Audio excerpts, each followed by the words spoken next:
Hey everybody, this is Rydo, and today we're back to Pinball Arcade. So last time we played Teed Off, a game that not a license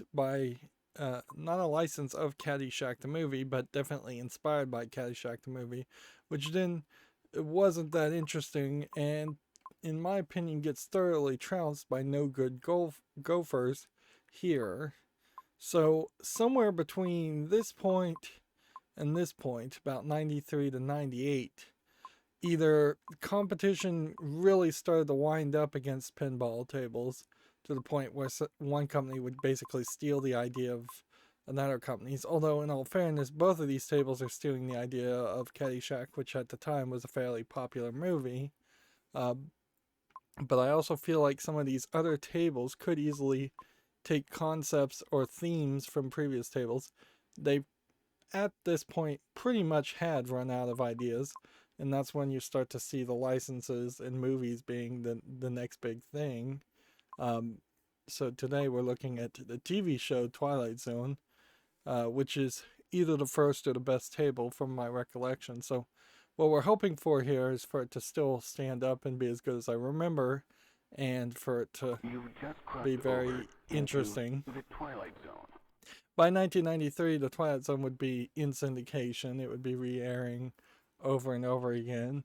Although, in all fairness, if you can kind of turn a blind eye to the fact that all the episodes are black and white, except for I think maybe the very last episode, which was never aired, um, the Twilight Zone definitely feels very timeless in its content for a lot of the episodes it airs.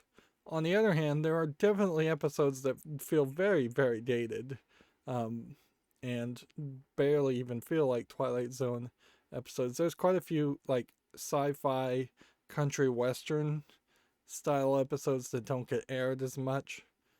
I would thoroughly suggest, if you want to watch the Twilight Zone, to just buy the Blu-rays and watch every episode in a run. Otherwise, you're going to end up just seeing the same episodes every 4th of July on the Sci-Fi channel in the United States, and it's not quite as interesting.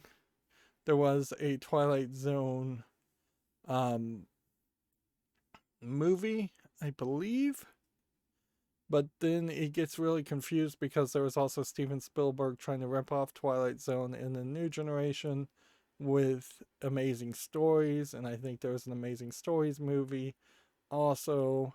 And then, like, about 10 years after that, there was even a third attempt to take the general idea, and you had The Outer Limits, which The Outer Limits in itself is not really worth watching more than once in a lifetime. Um, I don't know if there was an Outer Limits movie. And then Paramount Plus, which Paramount would have owned the Twilight Zone rights and the Star Trek rights. Um, they own them now, so I assume they owned them back in 1993, and that's why this table developer, I believe Williams, um, got the rights to all of these things. Is that they probably did a 3 movie negotiation. Uh, um, but yeah, Paramount Plus has a Twilight Zone reboot that's not particularly that interesting either. It's kind of hard to have anything like Twilight Zone ever made again because, and it's important to remember this, even though it is going to easily be forgotten into the uh, annals of history. Around the time that there was a sci-fi series called Heroes, uh, around Heroes' second or third season, all of the writers for TV shows went on strike to get residuals, I believe in part digitally because that had just not been negotiated, and they were probably striking for better pay and better treatment, better work conditions, the general thing that you would strike for. Um, didn't seem like they were really asking too much. Unfortunately, even by that point, TV negotiators had become very cutthroat and ruthless, and so they, instead of actually negotiating in good faith, in my opinion, pretty much drug it out for 2 or 3 years, at which point there was basically no union writers or good writers writing any TV show, and they replaced almost everything with reality TV, which is not really written or scripted, but it is sort of storyboarded, and they know what they want them to say as far as specific lines and what kind of actions they want them to specifically take.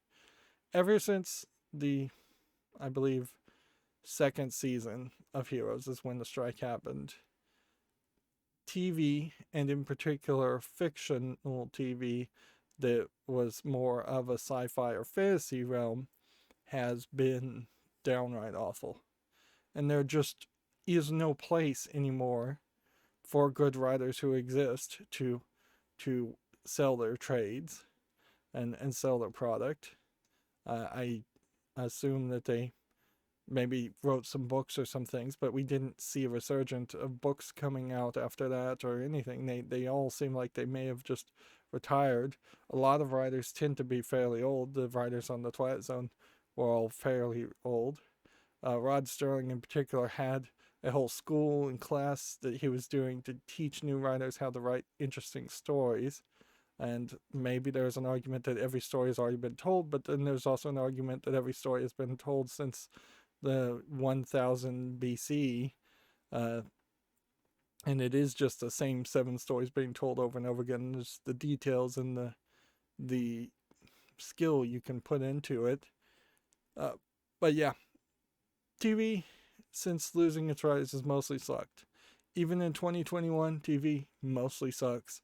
It is, with every year, becoming only a product for older and older people who can't move on to YouTube or Netflix or any new service, who can't just understand the technology enough to even move to something different, or are just so stuck in their ways that they won't ever change their behaviors from decades previous. Netflix sometimes does a decent job hiring people to write shows for them, but very often they don't have the greatest content.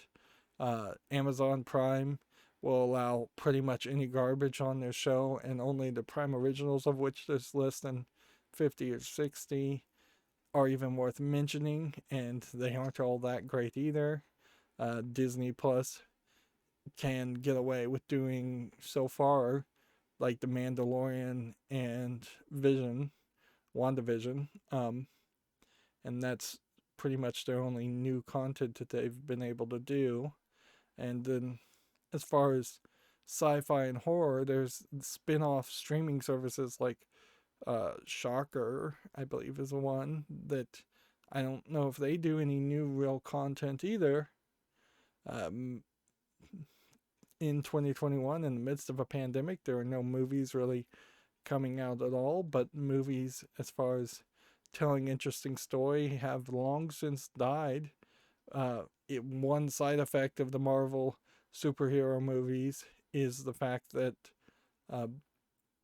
that action has completely taken over as far as movies, and any kind of deep introspective movie like Tenet, for instance, just doesn't really have an audience.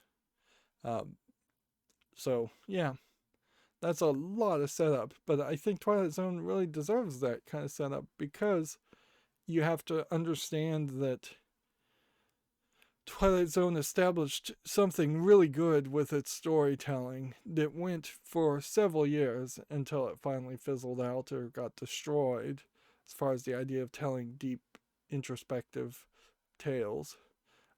In all fairness, though, some of the bad Twilight Zone episodes are dull and boring, and you kind of see where it's going. You wouldn't have seen them in the original air date, because people wouldn't have just been that smart back then.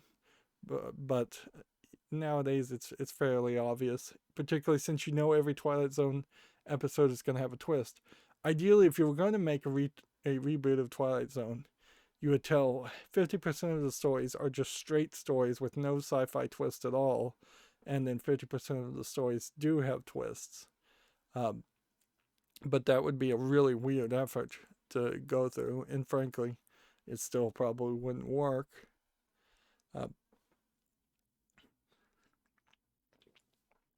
Excuse me while I take some drink some water to warm up here. It's almost as if I'm a little afraid to play this table in the fear of being spoiled. Twilight Zone 1993 is based on a TV series of the same name and is arguably the most popular and complex pinball machine ever made after the commercial success of the Addams Family, which arguably I don't think the Addams Family as a table is that good.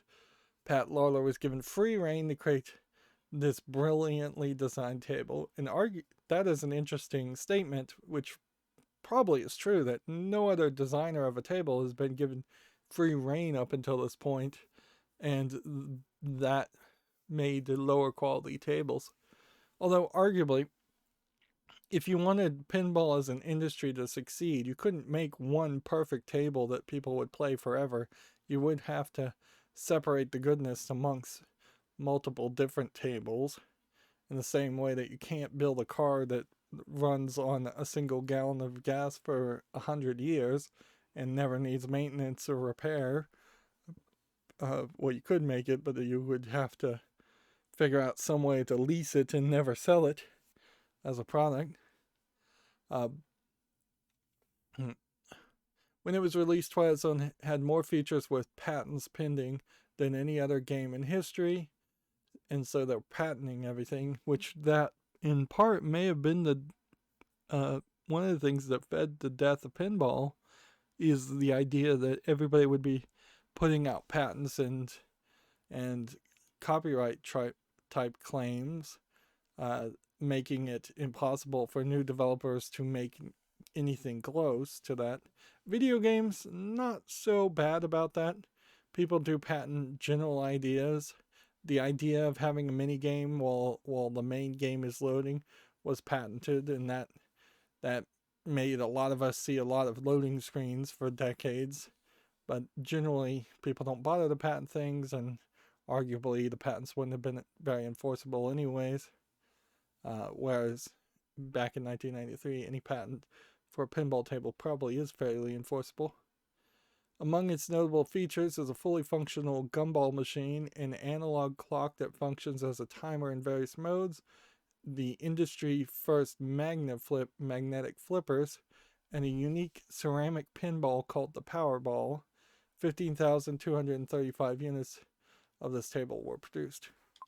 I will also say the last time I looked to purchasing a Twilight Zone table, even in just moderate shape, it was probably 2 decades ago and $4,000. So I wouldn't be surprised if you were paying $6,000 to $8,000 for even a moderately well cared for Twilight Zone table. Arguably, there might not even be any moderately well cared for tables, because people who own this know the value of this table and would probably care for it very well, and are unlikely to be willing to get rid of it. And there's a high demand for this kind of table.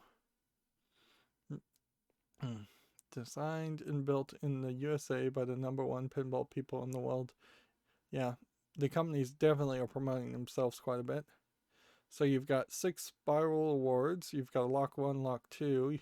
You've got this door concept, which the door is in the beginning of the intro of the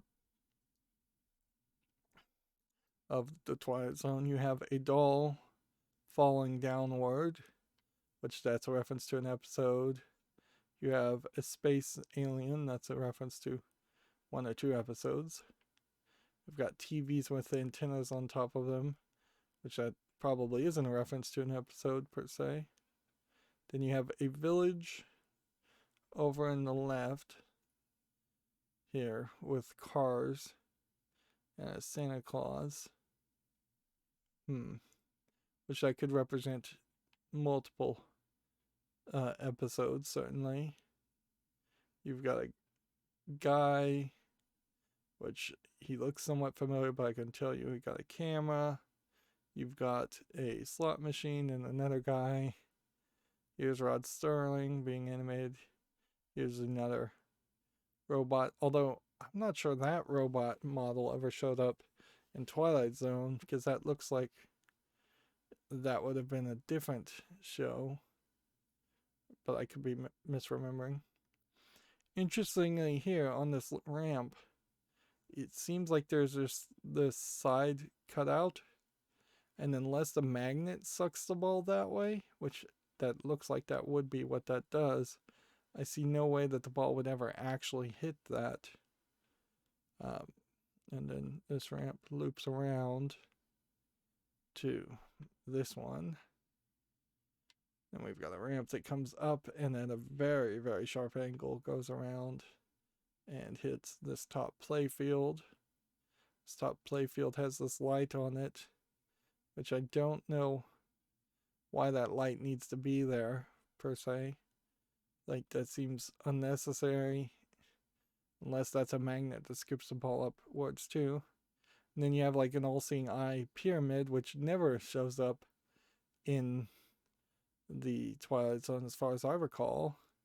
So they're adding some things. And then there are no flippers in this top playfield, so these are magnetic here too. So how many different magnets are on this table? Here is your working gumball machine toy, which has the special porcelain Powerball, and the porcelain Powerball is of a different weight. It's heavier than a regular pinball.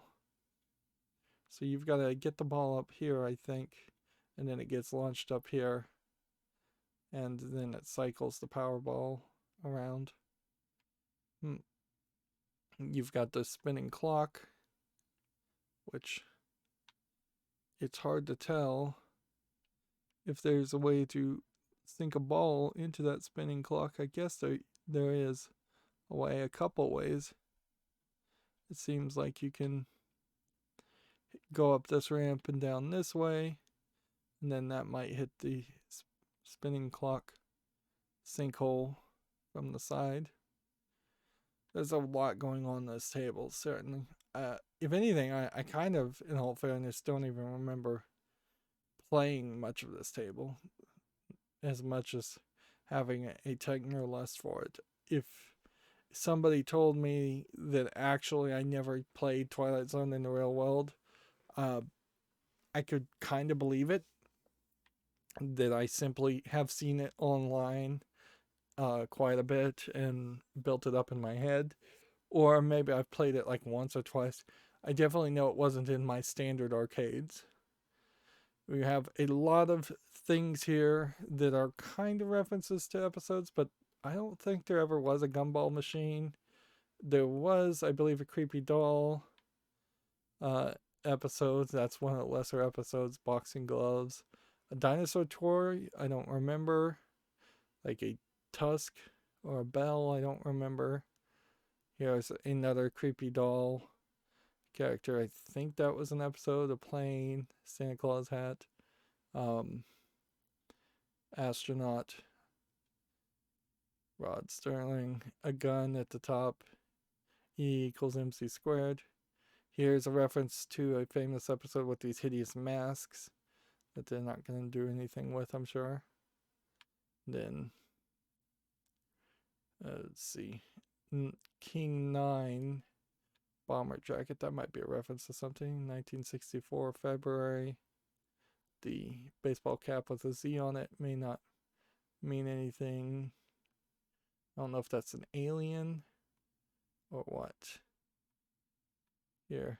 No, it's just another hideous mask. Maple Street 3000 is probably a reference to swords. I don't remember anything around that. And then the Queen of Glasgow, that's another episode. And there's the Falling Doll episode. There's a skull with its eyes glowing. I don't recall that. What's funny is the idea of a curious shop with all these items is not in line with Twilight Zone as a concept at all. There is a TV series called Friday the 13th, the series, that had a curio shop full of evil demonic things that accidentally got sold, and then they spent the entire series trying to bring back these cursed objects.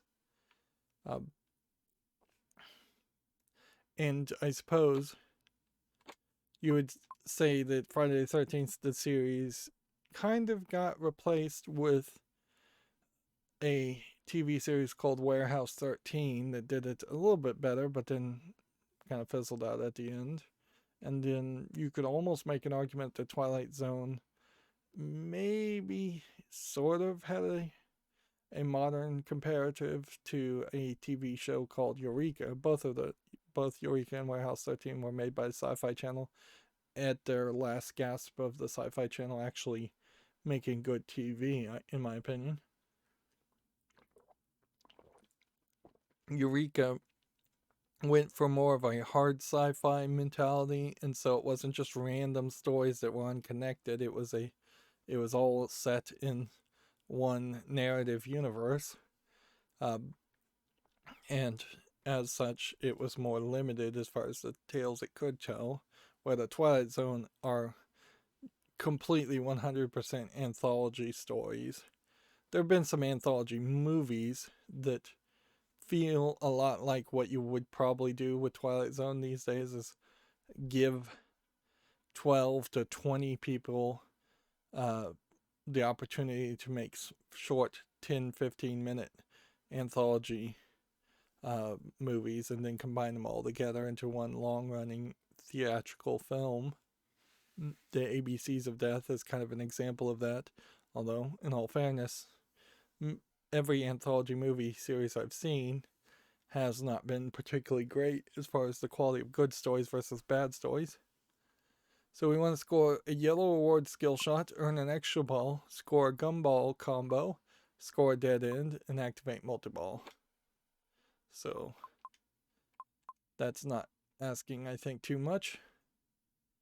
This is a Bailey table, another one of the Super Pen tables. I think the concept or the initiative behind Super Pen tables makes a lot of sense. And it did certainly lead to really high effort, really complex tables. To the point where if somebody made the argument that I actually was a fan of Super Pinball and not actual pinball so much, I'd kind of believe them. Like the complexity to a table like this. With the key of imagination. Notice that this is a standard plunger again. We've got an upper flipper on the left and right in different places.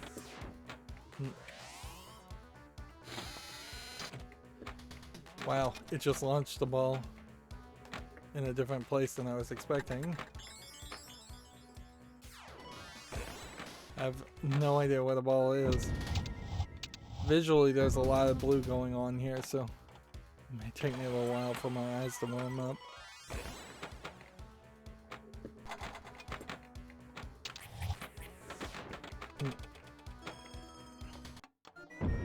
No kickback on the left, so you could make some adjustments here.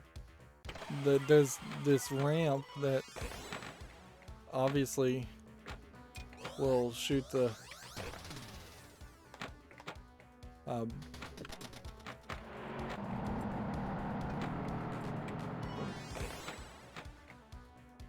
what's funny is it flashes a light where it's going to release the ball, and then it releases the ball somewhere else, slightly to the left of it. Tune into the Twilight Zone. That was the Fast Lock Award.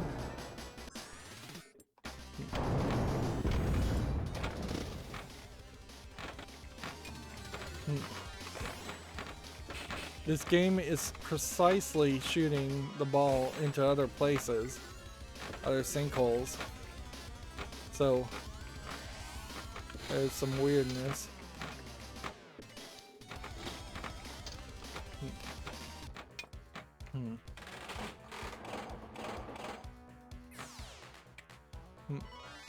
This is no ordinary gumball machine. If anything, I would say the audio is a little weak. as far as the sound effects of Rod Sterling. I imagine if you were going to make a 10/20th anniversary of version of this table, you would try to update the audio. You unlock this door with the key of imagination. Much like Star Trek The Next Generation as a table, though, this is just going to be such a complicated table that it's going to take you time to figure out what you're shooting for and what you're aiming for. So this ball, the flipper on the right can get the ball to the flipper on the upper left, but the ball hitting the flipper on the upper left is really just trying to hit the ball into the clock. So there are definitely probably better angles to aim for. We really haven't seen a lot of examples of the idea of stair-stepping a ball up with a top left and top right flipper. There's the skill shot. Are you ready to battle? So the yellow skill shot puts the ball into that launcher with the rocket ship. Are you ready to battle?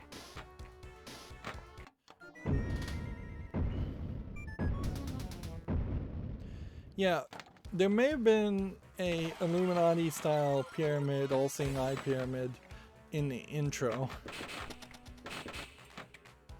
And that does bring about an interesting question as far as, is there even an episode where you...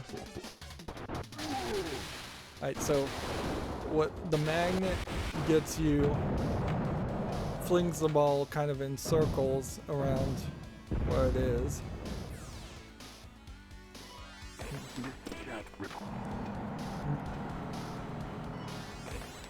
Yeah, I don't remember an episode where you pick up a hitchhiker at all. This is no ordinary gumball machine. Nor do I think there was a gumball machine. So what you have here is a pinball table that's effectively telling news stories. So they fling in that general direction. You just have to kind of time your flippers.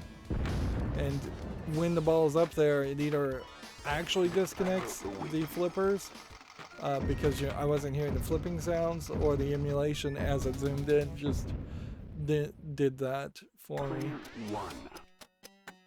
Not an ordinary game or an ordinary player. Yeah, I suppose it's worth mentioning once that I care nothing as far as the high score, the local high score, as far as putting in initials. It would be so nice if you just asked me when I first launched the game to log in with initials. We almost certainly are never going to run into a point where you can use 4 letters instead of 3 letters, because if you start putting 4 letters in the high score tables, then you're going to get a lot of FUCKs as the names of people. I mean, people had already probably put ASS, and I'm not sure that there ever was a case where they even tried to make a lookup table of unacceptable 3-letter words for the high scores.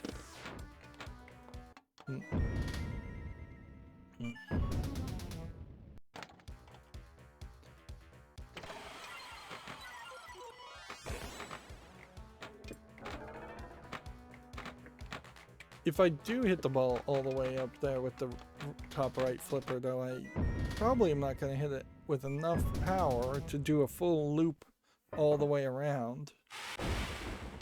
And I kind of do feel like this is a table that, because it's so overcomplicated with elements, that some of the angles are a little bit not polished. It creates a more difficult table than what you might be used to.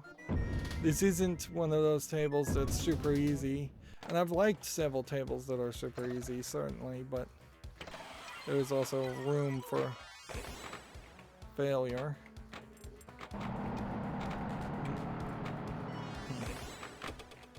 It's kind of weird to have a plunger that at full power just shoots the ball into a scoop to launch it somewhere different on the table. But these ideas, I feel like, probably are similar ideas you might have done in Theater of Magic, where the ball jumping around would make a lot of sense.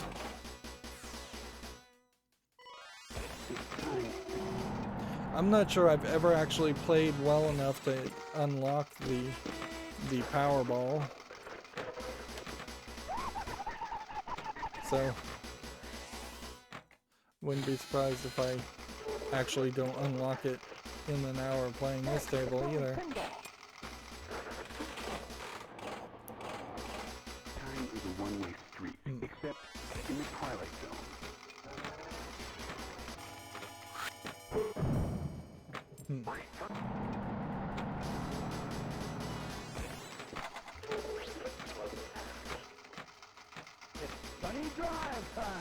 It wants me in part to hit the clock, and in part wants me to hit up the straight up shot.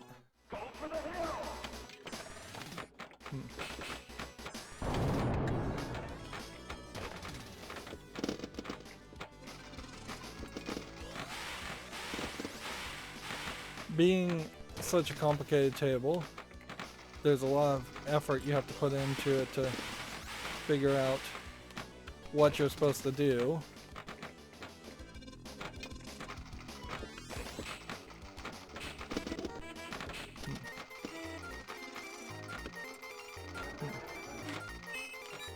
So it's not a magnet at the side of that ramp, as I thought in the top right. It's just that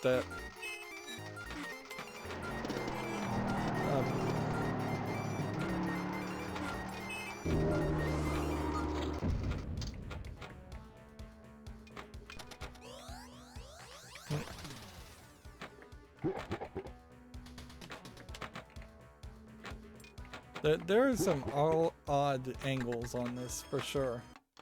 Where the ball ends up draining out or looping to,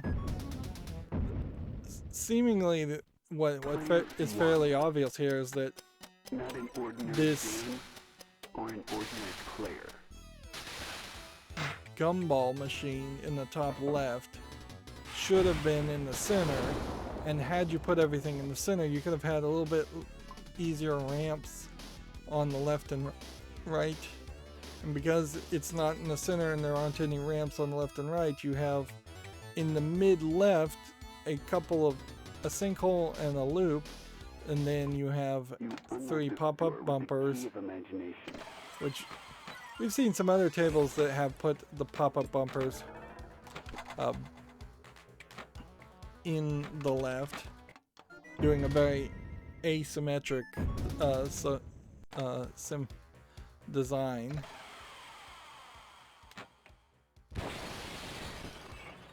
So even if you hit that skill shots, though, you're still highly gonna have some struggles. It's easy to mess that up. You don't have a lane select mode, like left and right is not changing what's lit in lanes. I think you would want to do that. I think it would be very easy to have somewhere where you spelled the word zone, and I could see easily a mode where you hit a ramp how many times would that be? 8 times to spell Twilight.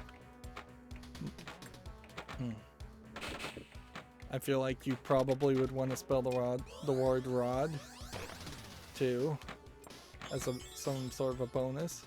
This is a table, because it's so complicated, that would benefit from having mystery bonuses And unlike Star Trek The Next Generation, where you are given kind of a clear goal and you're given that command decision to decide what mode you're going to start, you're left to more randomization of the pop-up bumpers choosing which of the different modes are going to start. Things are not what they first appear. These do feel like slightly weaker flippers. The yellow and red band Williams flippers.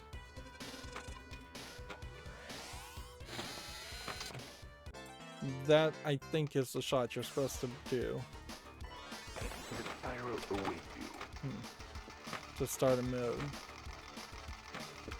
So unlike Star Trek The Next Generation, where it's just a center lane shot to start a mode, you have to do a much more difficult shot. And the ball gets stuck when you hit the spiral loop. Beyond this door is a dimension of sight. Don't touch the door.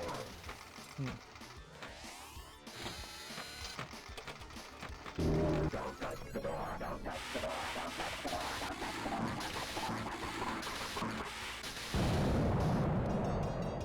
door. So we just Crossed over activated Multiball, Twilight Zone. which...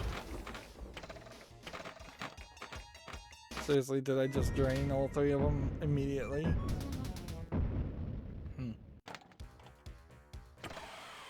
The door and everything in the intro of the Twilight Zone is a metaphor, not really supposed to be an indication that there actually was a door that involved itself in some way as a gateway to a Twilight Zone.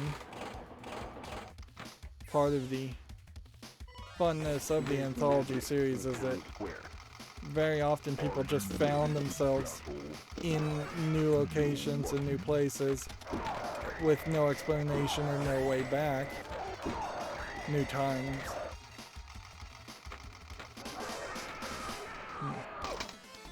We loaded the gumball, and so that shoots one ball out. You see, this is one of the elements that I think is the least fair element in the pinball table, is that you have to potentially play multiple games and it carries over from game to game as far as where the gumball, the Powerball is. And I'm not sure that there's really an indication that the table knows you're playing with the Powerball, so you may just get a more difficult shot with the Powerball with no extra bonus or anything like that.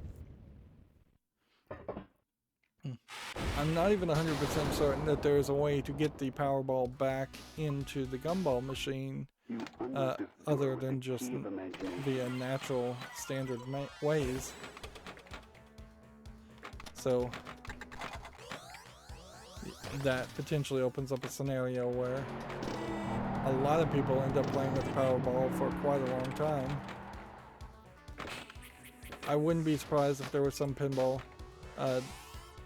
arcade owners that would have said no to the Powerball and just removed it completely or disabled it digitally. Are you ready to battle? Feel lucky? This is a table that feels like it needs a center peg. And almost every table would benefit from it.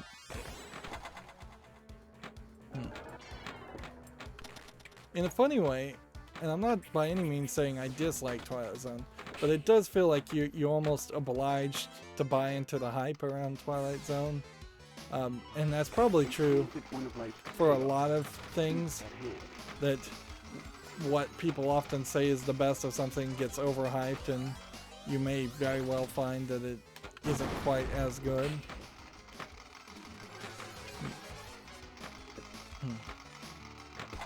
I would think, having played this now for a few minutes, 40 minutes, I would say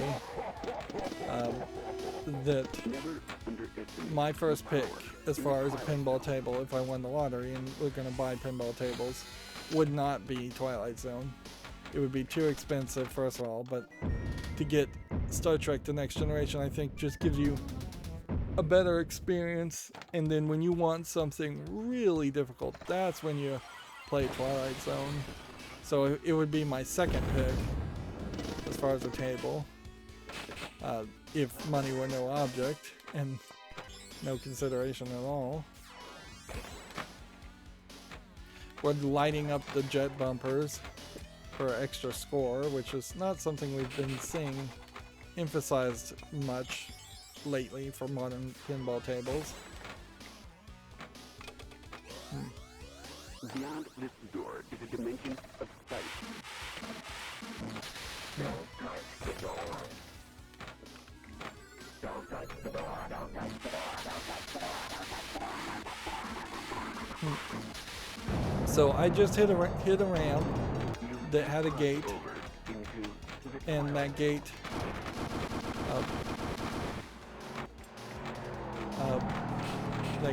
dropped the ball back down the side alleyway.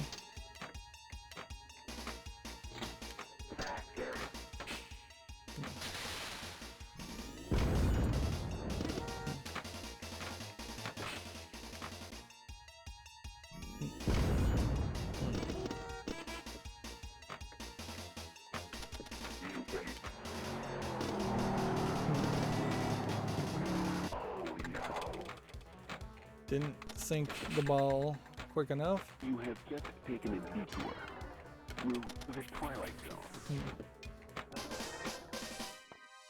It feels like, in this case, the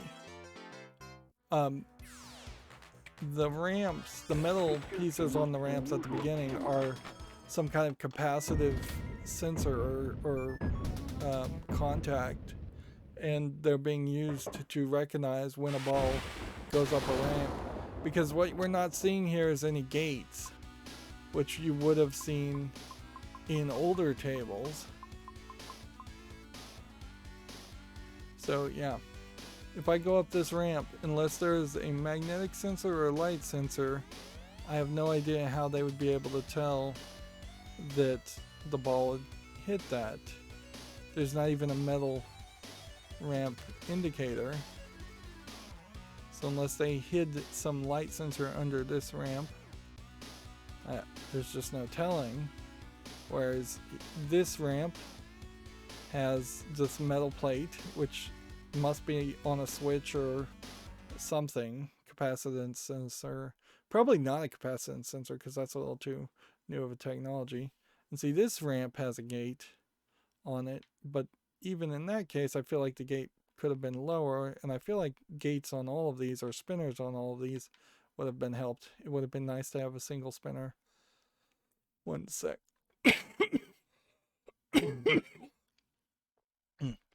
You apparently have to, either by sinking the ball here or just hitting this 10 times, which is a very high number, to pick up hitchhikers. That then starts the power struggle. Otherwise, your goal is to just light these bumpers and get a higher score from that. Each of these things around the door do definitely indicate a mode, but some of the modes are kind of shorter than others, where I imagine like Fast Lock and Light Extra Ball are way shorter than something called Greed the Camera or Hitchhiker. 10 million. There's a Lock 1, a Lock 2, and then there's a Gumball, and then Extra Ball, I think is what that can say. And then you have the glowing handle, which then leaves this odd empty space there, which feels like there should be something around that concept. But I don't know what you would put around the concept. That what you would want to do, I imagine, is just put the handle in the middle of the door, which that's not normally where you put a handle, but it has been done before.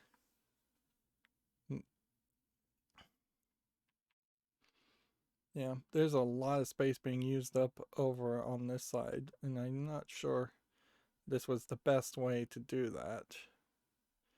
So, if I were to dare, yeah, the ball went up here, and something triggered a gate here, so that the ramp would end up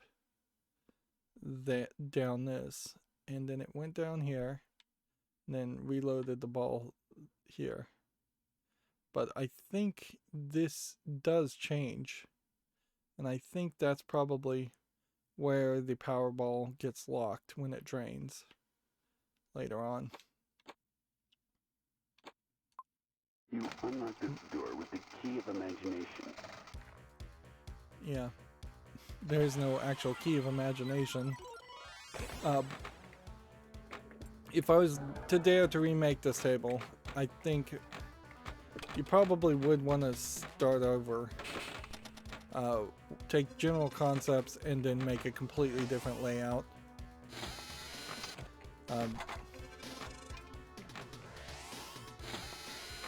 But you certainly would be in a weird position because worst case scenario, you introduce characters and stories from Twilight Zone that are worse than the ones that are being mentioned or shown here. Or you try to tell new stories and those are awful. Best case scenarios, you somehow find some better references. Or you just take the general concept of the Twilight Zone and anthology mystery stories and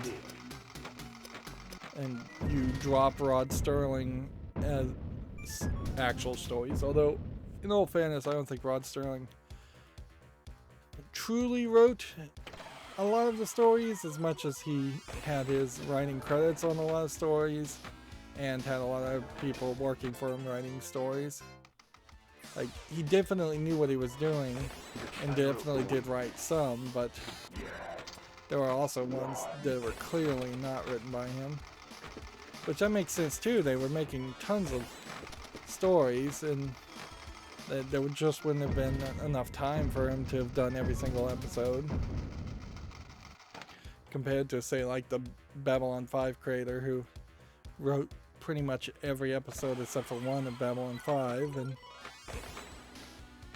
that created a very consistent narrative throughout the series. But it also wasn't an anthology sci-fi series.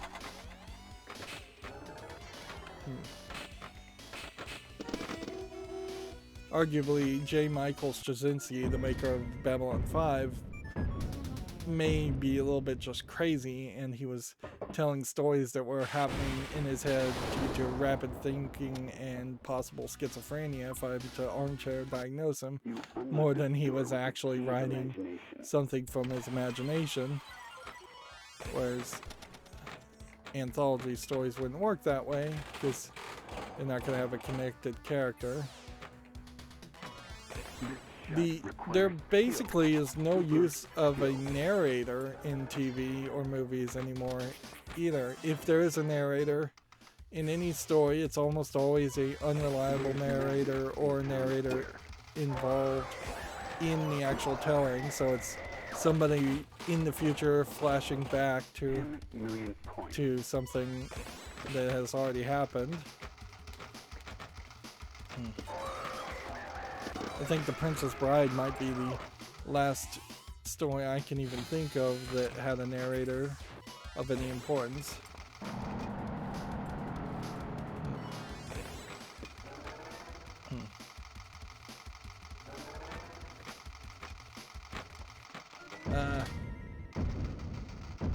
That sucks. That the ball can drain like 4 different flippers and I still managed to drain the ball.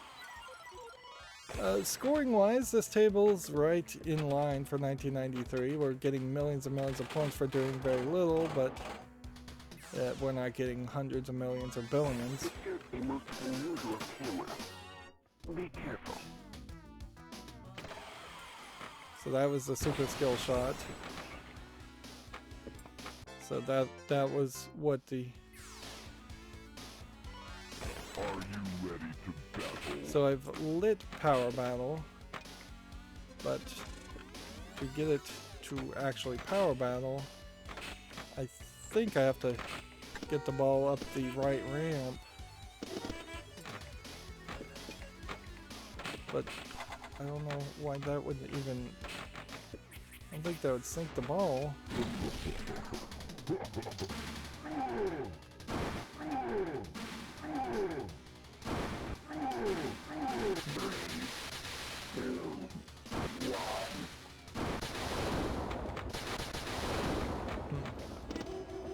So I failed to succeed there.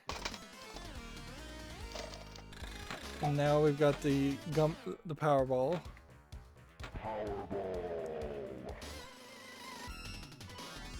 So it must have some kind of weight or something.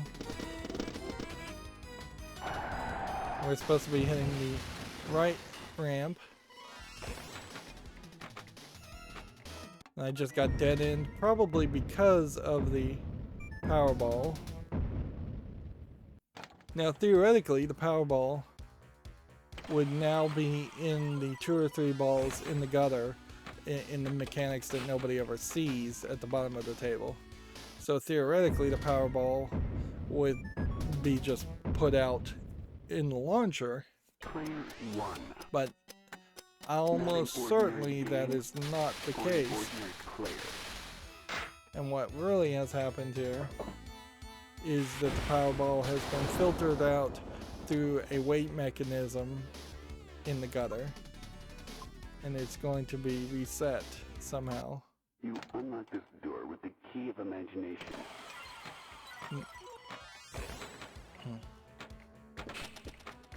But we haven't seen it be reset, so that's interesting. The stakes are higher in the Twilight Zone. I could see going with like a 7 Deadly Sins type concept, as far as different tales focusing on those attitudes, although boiling it down to the 7 Deadly Sins is probably fairly a little too biblical.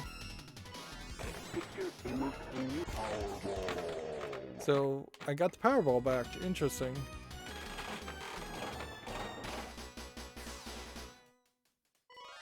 It's time to tune into the Twilight Zone.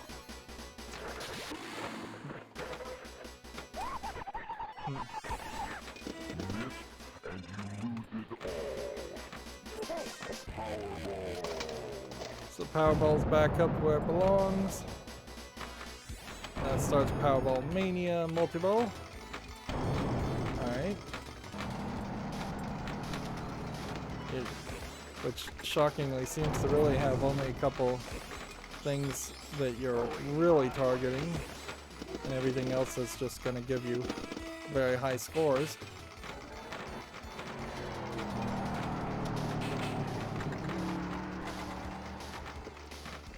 Some of these shots are very reminiscent of like high speeds ramps, and I feel like those shots are a little bit better.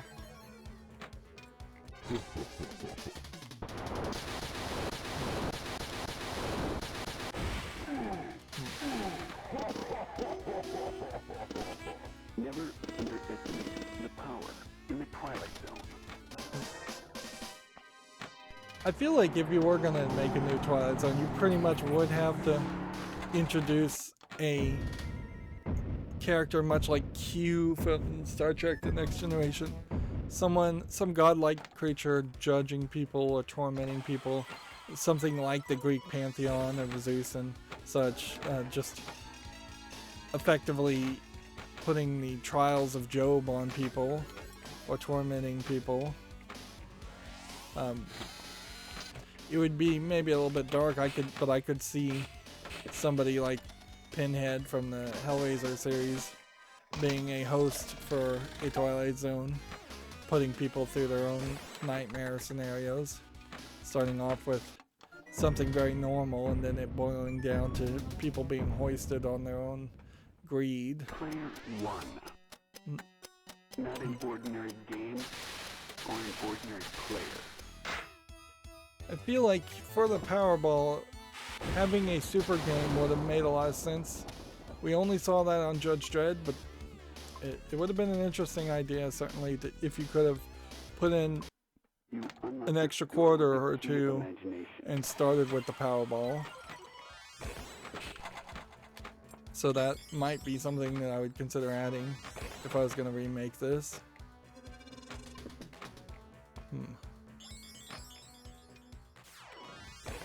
There's not a lot of new technology, even compared to now from 2013, so putting in like holograms doesn't really make a lot of sense. Of course, you could do the standard thing of having better audio and headphone jacks and online play and better visuals. It would be real wise to potentially have an LCD screen showing clips from the sci-fi, from the Twilight Zone, but I don't know if that would even look that good because they would be black and white still.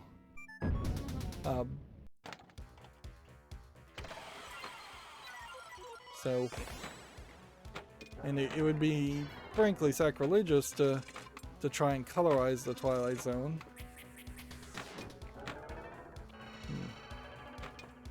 It wouldn't be crazy to try and remake the whole thing, though. Like, exact same stories, new actors. Is with Mania. I don't think there are probably too many people that are still alive that would have even been actors. There might be some kids that played characters in the Twilight Zone. So, and see, I guess for the Paramount Plus Twilight Zone reboot, that would potentially have made a lot of sense if half the episodes were literally, we're going to just shot for shot remake Key of imagination. this in color in HD with new actors, kind of like the shot for shot remakes that was made of Psycho, although arguably the shot for shot remake of Psycho is an argument against doing that because it's pointless and a waste of effort and money.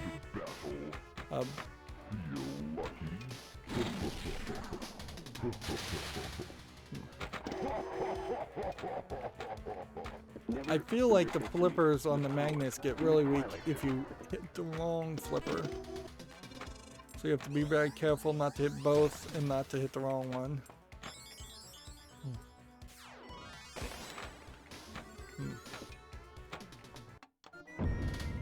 You can see that the outlane here could use some work. If I'm ever draining out the right outlane, that's probably a problem. In all fairness, there's totally a argument that there should be a gate that would drain it back into the two in lanes. Because there are two in lanes, it also is highlighting that this playfield itself is actually slightly taller and less wide than your standard pinball table. Wow, that's the first time the ball has actually been stuck under a flipper. Every other emulation we've seen of this from Pinball Arcade, the ball has just glitched away from that.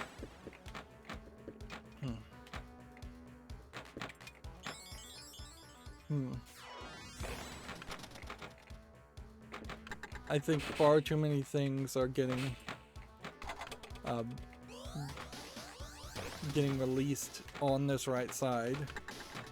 So far too often the ball is getting lined up for a right flipper shot when there's basically very little that you can hit with the right flipper. So the right flipper shot needs to get much better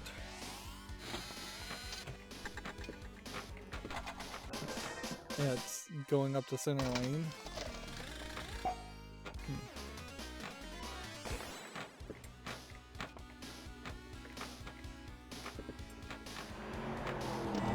It's using real-world pinballs to represent a increasing jackpot from game to game in the gumball machine. Although it kind of ignores the fact that gumball machines are supposed to be random, or somewhat random. You unlock this door with the key of imagination. It's very ridiculous that this table focuses so much on the door and then there's just no toy plastic door to hit as like a standing target. Because that would make a lot of sense if I was going to build a table around this theme. Having seen how this is designed, I would have a center lane shot that has a door that you can bump into, and you knock on the door, and at the end it says you're now entering the Twilight Zone. That door opens, there's a bright light with LEDs and mirrors behind it, and you hit the ball up that center lane, and then the door closes and the ball disappears forever. And then it starts a new ball. And that could be an amazing super jackpot. And I don't know if you, like, the way I'm seeing it in my mind is that it would be a very large door up the center lane at the very, very back of the table. But I could see also making it slightly smaller.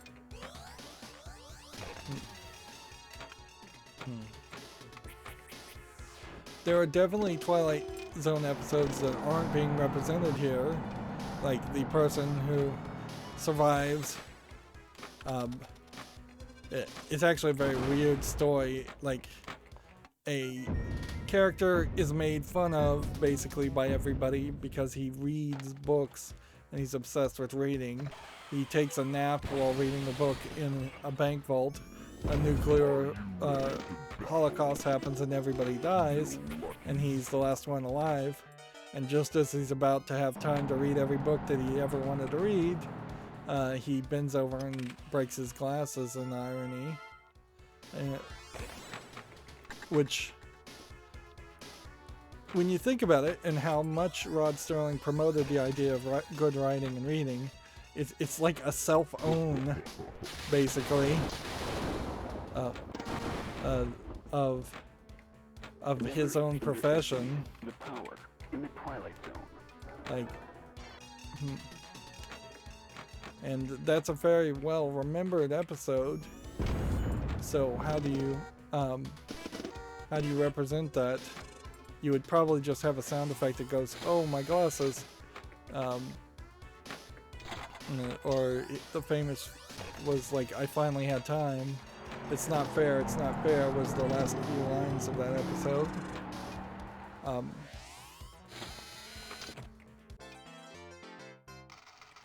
is a one-way street, except in the Twilight Zone.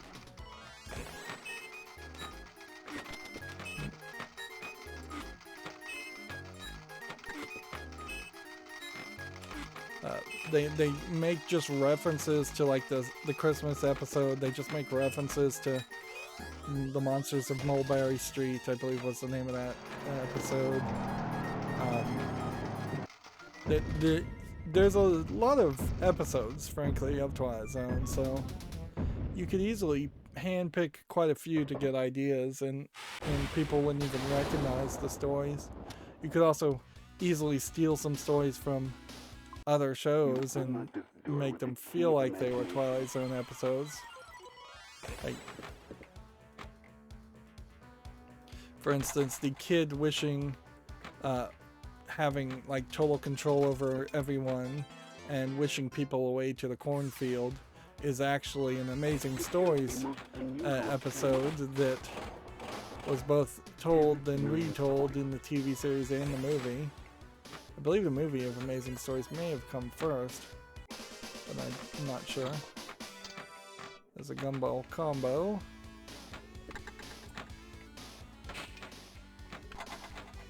This table might be a little bit easier than the Next Generation as far as the standard goals and wizard goals, because I'm not sure that there is an actual goal here to do one of everything. The Twilight Zone.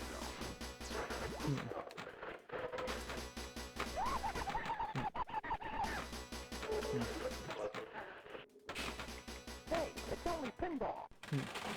There's the Funhouse voice guy. They just used the line from a different table. Interesting.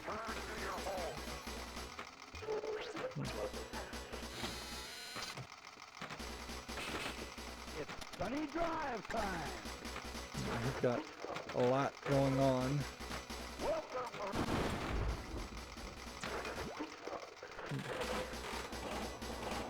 A lot of sound effects. The stakes are higher. In the Twilight. You want more?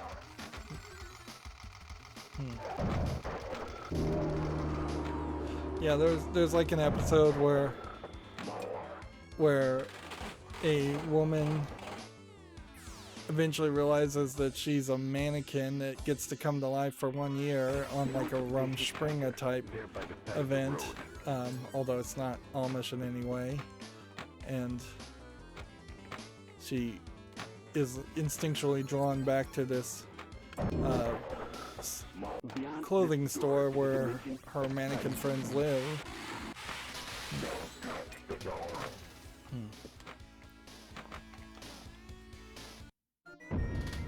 So, creepy mannequins could be an idea. People, I think, misunderstand Twilight Zone and think that it wasn't a scary, creepy show, but just because it's such an old show. Which does mean that if you're going to make a Twilight Zone remake, you're going to have to break people of the thought that it wasn't a creepy show, or you're going to have to make something different from what the show actually was. And that's the problem with nostalgia in general, is that people can easily remember something different than the way it actually was.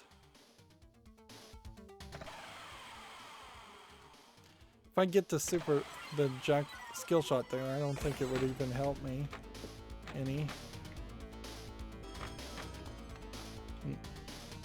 The only thing the skill shot may have done there is let me get the ball to the left flipper to potentially lock the next thing. Notice we're not getting a lot of extra balls. Notice we're not getting a lot of replays. That is not prolonging this game by much. And that certainly probably helped why this table is liked, is because it really posed a real challenge to the pro players. I wouldn't say this is probably the most difficult table ever by any means, because we know there's hundreds of really terribly designed tables which would be a lot more difficult. But this is a table that I feel like if you gave a little kid, the opportunity to play this, they would probably get bored very quickly. Like, having no relation to the Twilight Zone and having no idea what that even is. There's not a lot visually and colorfully on this table.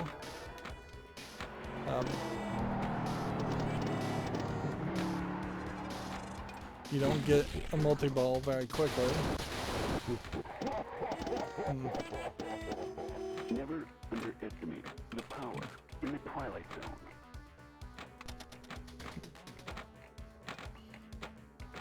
Now, I suppose it is worth mentioning Quantum Leap in the same breath as talking about the Twilight Zone, because that too, more than even Amazing Stories and Outer Limits, is the moral plays mentality that the Twilight Zone really was kind of made famous. I feel like the Outer Limits in particular was more just, we're going to tell you a weird sci-fi story, and it may or may not have a moral to it, and the moral may or may not really matter or mean anything or even be a good moral. But Quantum Leap, they tried really hard to have those moral plays, and Quantum Leap takes it in a different direction because it has a running narrative of some sort. It wasn't particularly much of a narrative from season to season, but it was something. Quantum Leap also introduces one major character that sticks throughout the entire series, and then one or two secondary characters that are supportive. Really, it's just one secondary character, and then everybody else is basically new each episode.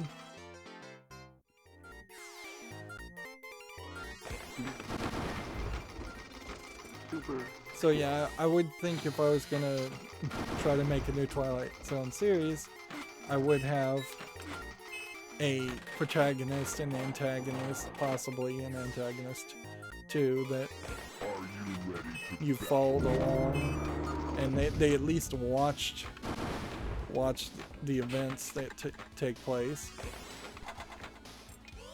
kind of like a Greek god.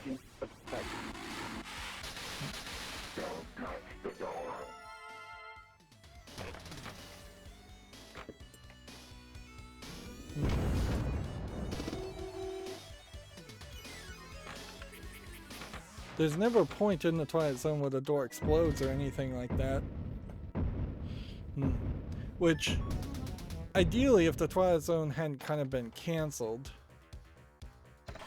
abruptly, you would have wanted a final episode of the Twilight Zone to represent the door that you'd been seeing this whole time in the intro.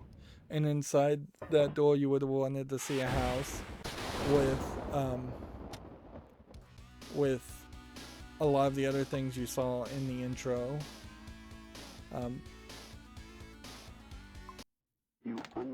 Kind of locking everything together. And frankly, you would want to see Rod Sterling be the main character in that final episode. And then you would tie it all together and say Rod Sterling, in the fictional world as well as in the real world, had been curating / writing all these tales and collecting them, and it was time to break down the house and burn down the house and free Rod Sterling of that, to move on to bigger and bigger things. I think Rod Sterling died fairly abruptly, if I'm recalling correctly, from like lung cancer from all smoking, which would be very believable.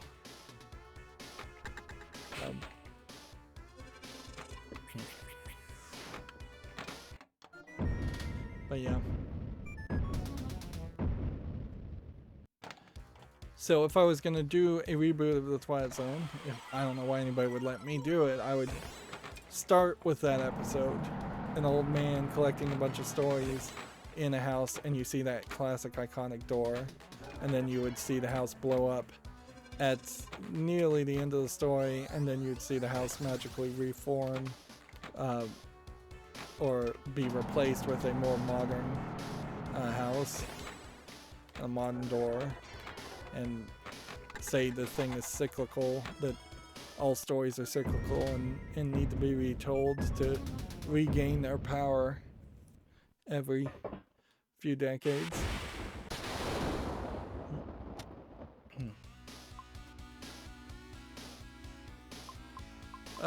Where are we as far as goals? Extra ball. Lock lane by earning the light extra ball door panel by collecting the light extra ball spiral award. Scoring dead ends or collecting 9 and 45 robots from the lock lane. 45 is a ridiculously high number. Super skill shot or the yellow award.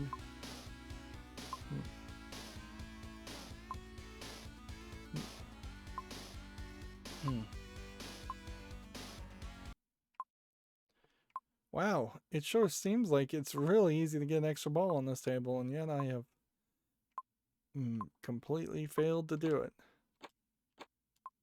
You unlock this door with the key of imagination. First thing we need to do is, you need to be right about here.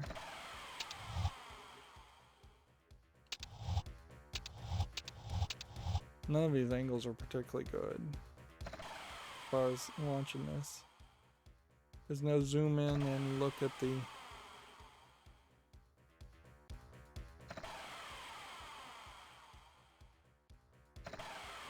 There you go.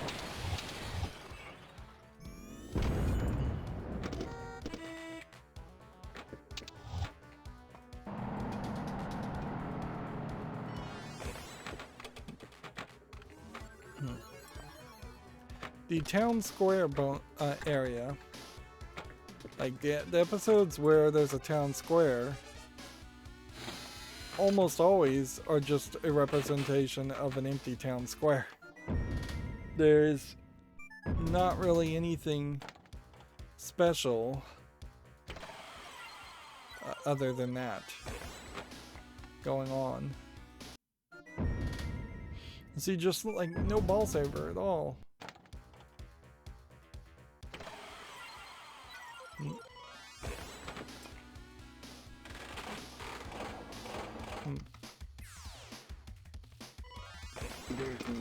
So if I was gonna have three pop-up bumpers, would I want it to be madness in the town square? I don't recall there ever being a story where there was just utter madness in the town square, but maybe that happened. Powerball. We've got the Powerball back into play, and so I've been able to pull that off twice. Now. I'm a little surprised I was able to do it that. In all honesty, the Powerball does not feel any heavier. Although I recall when I played it in the real world, it did feel like it was heavier.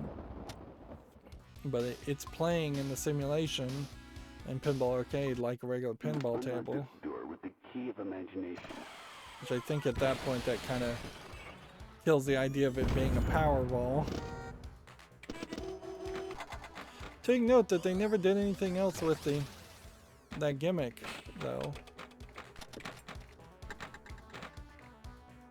And that was the Powerball that it just launched back out. I think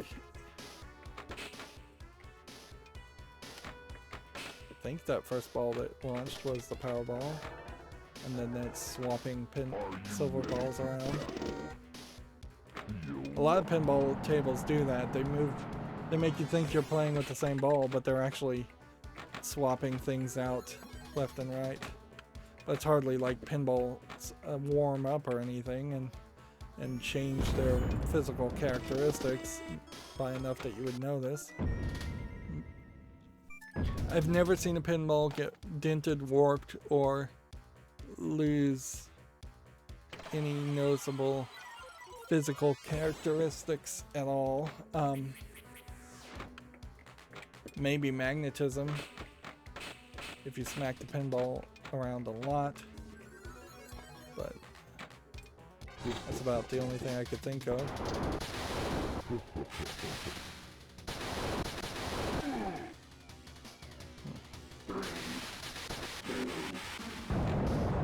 I've done that twice now.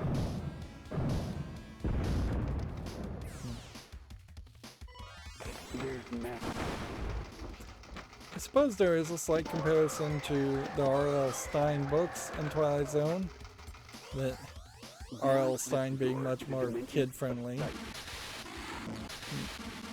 But I would also say that's the Powerball back into play. What R.L. Stine was trying to do is basically tell you a mediocre, good, kid-friendly horror story, and not a deep, introspective, moral play.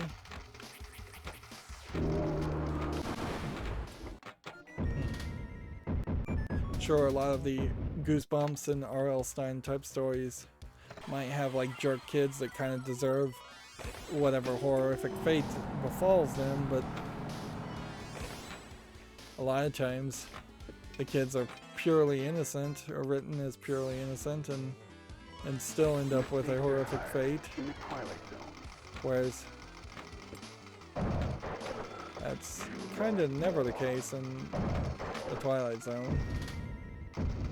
There are people that are confused about what is befalling them, but nobody that just gets haunted for no reason. You unlock this door with the key of imagination.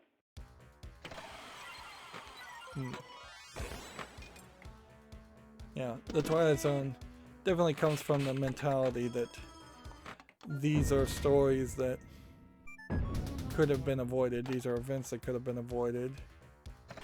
And not in the jigsaw saw style of you could have avoided chopping off your arm if you'd moved instantaneously to find a key before it sunk out the drain of a bathtub.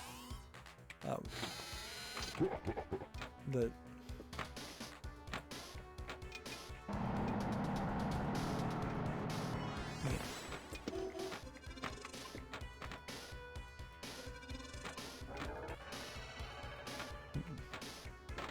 The first Saw movie kind of is a moral play, but it's also ridiculous death traps that are contrived.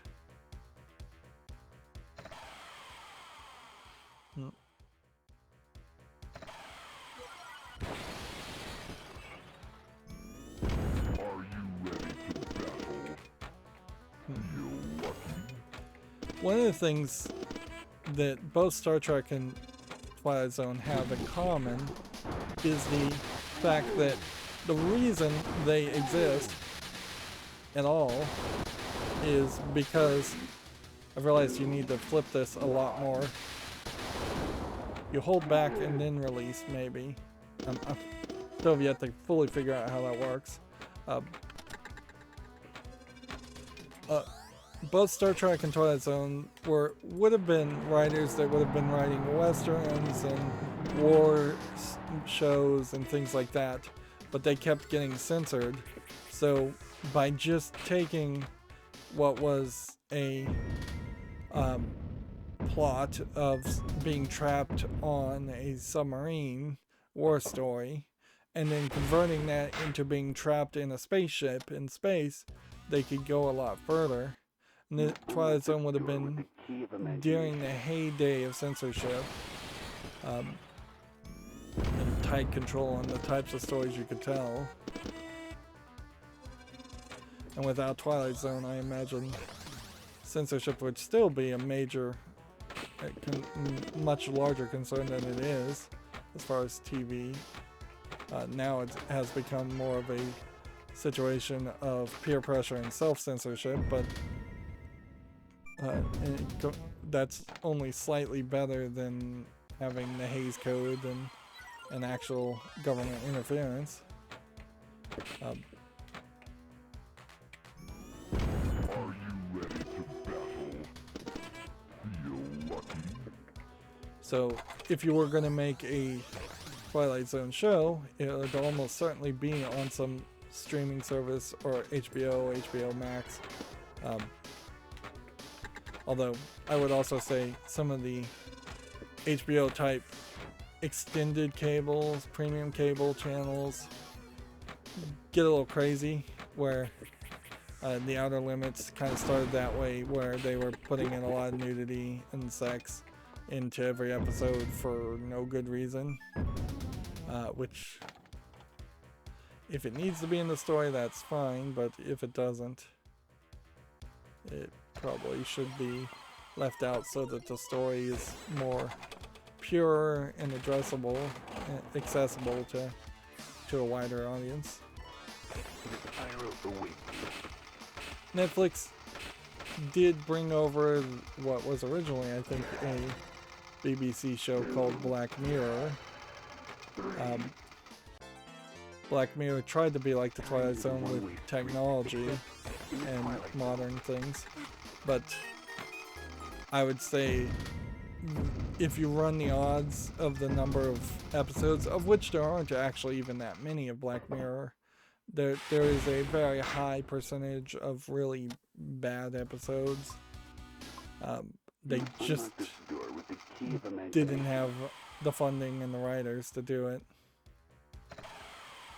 even writers amongst themselves in writing groups that get together like once a month have started to self-censor themselves a lot, and free speech is in the back rooms via just whisper campaigns is at the risk of dying.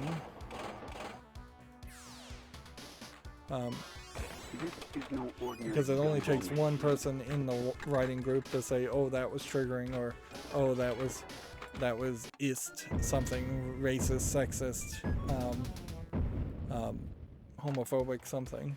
They usually claim, SJWs usually claim everything in it, and they go on this long rampant tirade of claiming something is both racist, sexist, and homophobia, and you're like, when you actually evaluate those statements, it's like, well, this person said one thing, how could they be so covering so many bases at once? Are you ready to battle? Feel lucky. And yeah, I don't want to get into a rant about that, but yeah, evaluate what people are claiming always, and it's acceptable to say, actually, yeah, you're right, this is sexist, but no, this isn't homophobia, because that's not what was said in this statement. No, it's not holding, because holding on the magnets with the flippers is not working as well.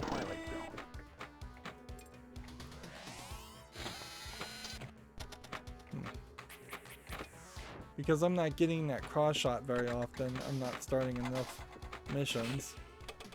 And because I'm not getting the far right ramp very often, I'm not getting the ball locks. This is a table that feels like it should have a couple different ways to start missions and start events, lock balls. Like, visually, this table design is great. Logically and game flow wise, it needs a little bit of improvement. And it's funny to say that for what is considered the best table ever by many, if not most people. But yeah. Of course, this is 1993. In 2001, you also, or 2021. You have a lot of room to make comparison there, and look at newer tables that would have been established around concepts introduced here for the first time. I think I would argue that this table, if it didn't have the Twilight Zone theme, would be a fairly generic table. It would be average at best. People would not be super interested in it. The gumball gimmick is good, so if this was called Candy Shop instead, and it was just a candy theme, that would be different. Enter for main menu, adjustments, feature adjustments. Let's see what we could do. Buy an extra ball for 1 credit, which Pinball Arcade never let you do. Extra ball percentage chances, extra ball ramps.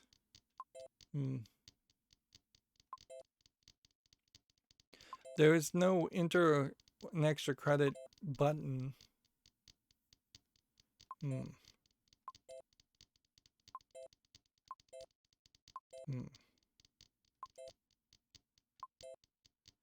Piano difficulty easy, slot difficulty easy, spiral start easy. Reducing the number of ramps.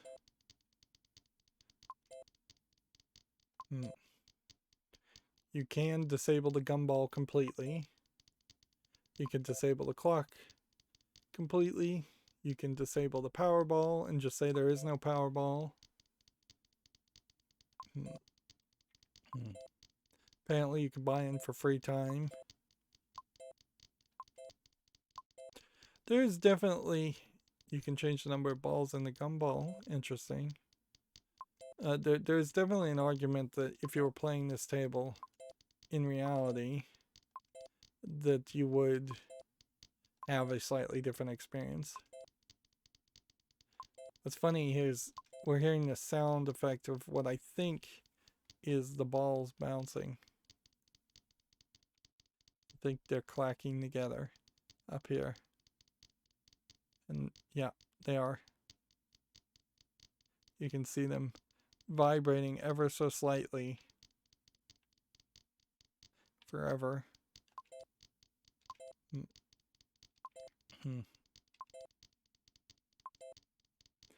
There definitely is a table that has a lot of shots similar to this. We've seen plenty of tables with ramps, center lane ramps, and loops. That's not that weird. But high speed definitely has a cross shot like this. This is the first time we've seen a magnetic flipper upper playfield table, but it's not the first time we've seen an upper playfield table. Arguably, this is the best upper playfield table we've seen so far, though. It's very small. It's not taking up much space. It's the first time we've seen a gumball, but it's not the first time we've seen a gimmick thing. Compared to the Funhouse head, I would say this is less visually interesting, although it does offer something different. So if you were to make a new Funhouse and then have it where a Powerball was in the mouth of the Funhouse head and he was chewing gum, and he goes, "Hey, you made me drop my gum," and then you played with a Powerball that way, that would be a cool modification. Although, once again, we never saw any other table use a Powerball, so that gimmick probably didn't work that well. There literally is a ball just stuck on the table there. Interesting.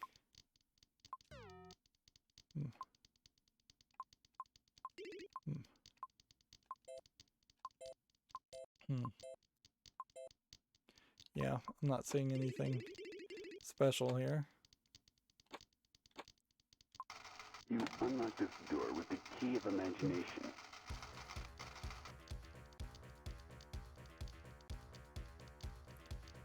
So it's odd that the simulation here is still making that sound. But yeah, it's also glitched. So once again, another instance of putting in an operating mode. Operating mode does not work. And then it just magically reset the balls into the gumball machine. You unlock this door with the key of imagination. So go up here, hit this.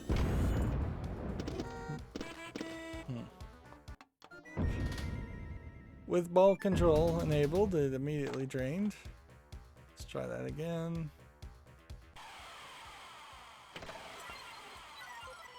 With ball control enabled, I can barely hit anything. So if you're going to hit this, Are you ready to battle? can you then hit this again? No.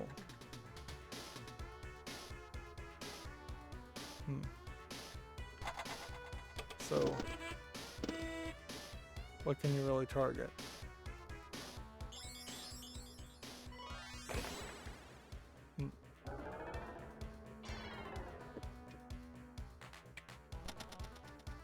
So, yeah, you would have to go up this ramp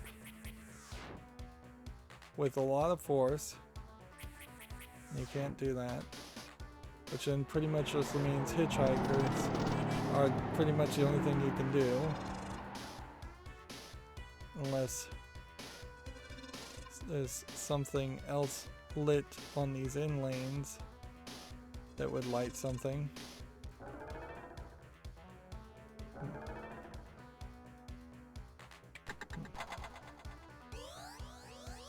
You could try to get an extra ball by going up the ramp.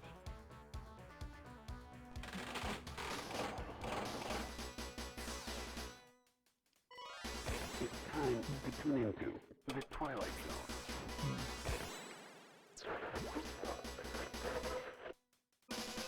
There's a fast lock. And that just launched a ball using the side rail for Multiball Interesting. So that's where the auto launcher is it's actually hidden in a different place.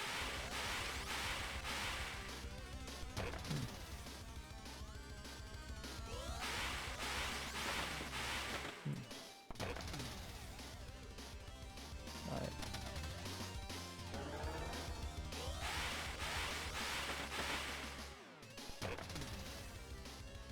So what am I targeting other than this flashing area?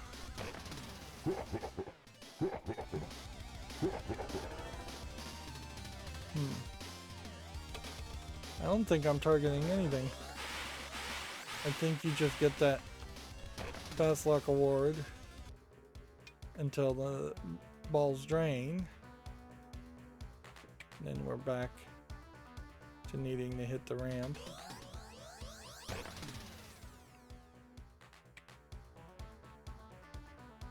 I guess if we hit this 5 more times, which is a ridiculously high number of times to hit something, we'll accomplish something. Is there reason to hit those standing targets? Not really. I don't recall a point in which anybody crashes a car in a Twilight Zone episode either.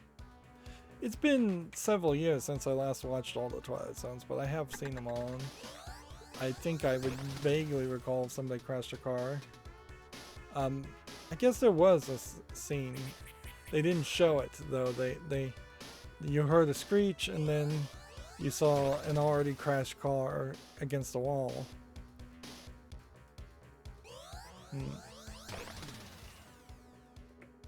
Because they wouldn't have had the budget for it. The budget is ridiculously low for the Twilight Zone. And that's the real reason why you would want to remake it, is to...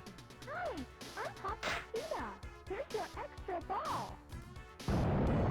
Okay, Talking Tina. I remember that episode. And let's see. Hit the ball that way for camera award.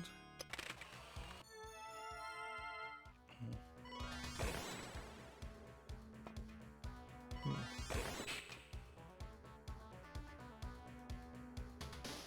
well.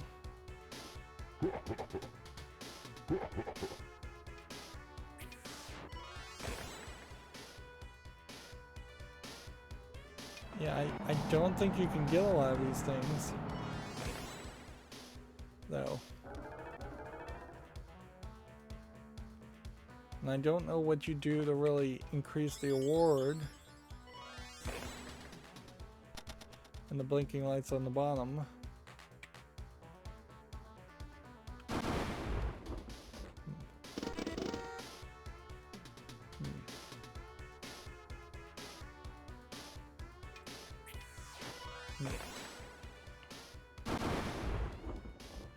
Just like standing targets that you're mostly aiming for.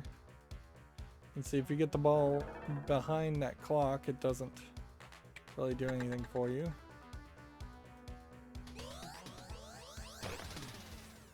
"11 robots" is camera at 20. There's no bonus hold or anything.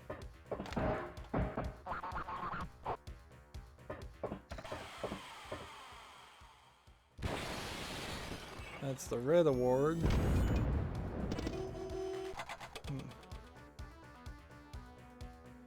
But some of the things that I'd lined up and lit up are now unlit, so they didn't carry over.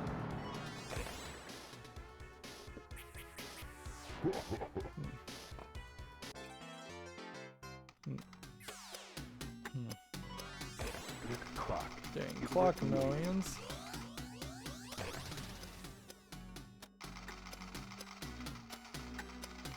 Does it give you a different score each time you hit it?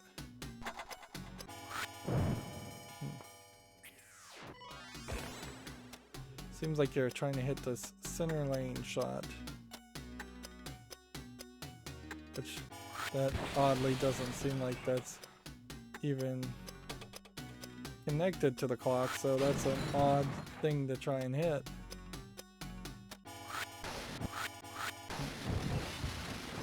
Notice how the clock is getting more and more damaged, which I don't recall an episode where the clock gets damaged.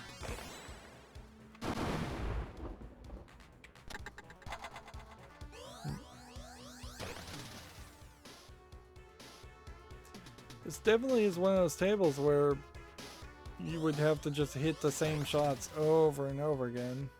A lot of these standing targets are not adding anything to the bonus.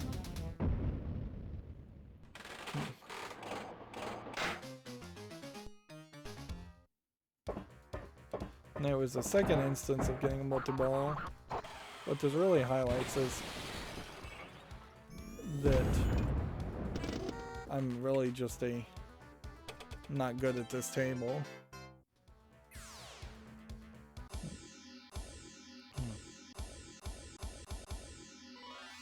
Note the hitchhiker, there by the side of the road.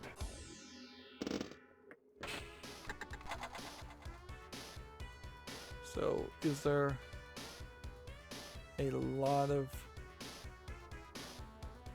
reasons? There was a Twilight Zone-esque movie that was about almost 90 minutes, I would say, where it's a guy driving a taxi and he keeps reliving the same hour over and over again of picking up this person on the side of the road in the desert and then driving for a while and then running into a storm.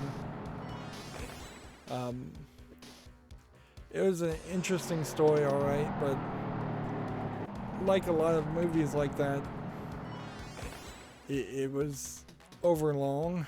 It didn't need to be that long. It would have made a lot more sense in an hour-long Twilight Zone anthology series. And it didn't have any big reveals, really. Oh, it had a spoiler that I could tell you, but I won't.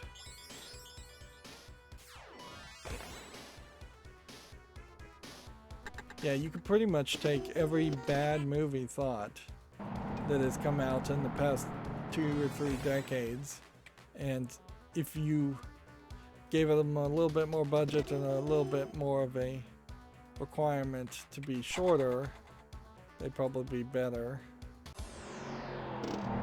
Like I saw a Spanish one where everybody started looking exactly the same, like this hairy Mexican man, all the men and women all started looking exactly the same. One-way street, except in the Twilight Zone. Which was slightly interesting, but also it was in Spanish, so it was kind of hard to follow a plot when you're having to read subtitles on sci-fi. There's Funhouse again.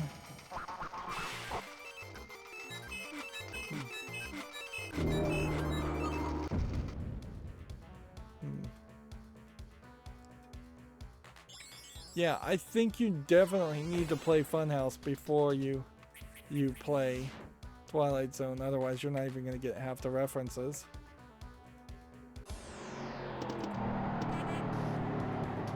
We're going to go long today, surely.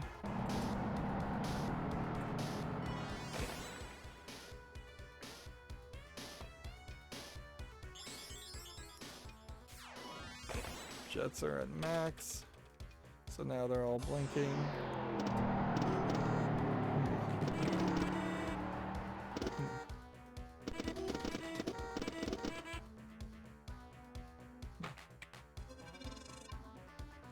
Alright.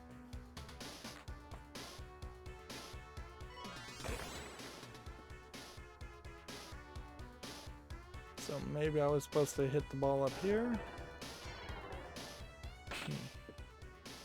It does seem like that might be the trick, is that they want you to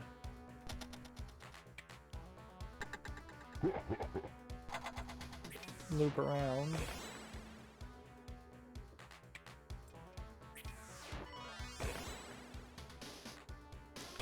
So I'm trying to still activate like 3 or 4 different modes, and it doesn't seem like it easily can be accomplished. And getting the bottom cameras and greed and such seems to be incredibly difficult. And I've gotten the bonus up to like whatever was above 4 million, but you would have thought that I would have been closer to the max there too.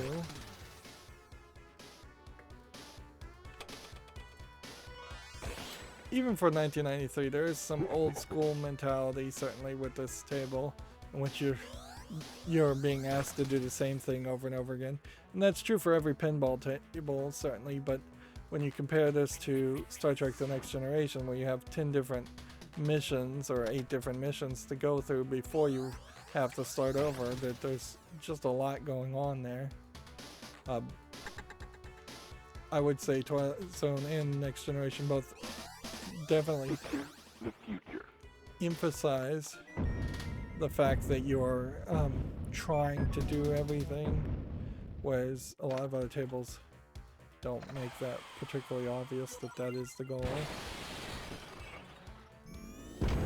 Okay, there's switches on the plunger there, I just realized. And it's the switches on the plungers that determine the award. This shot requires skill.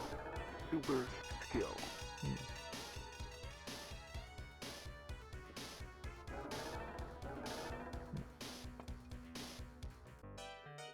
Camera award.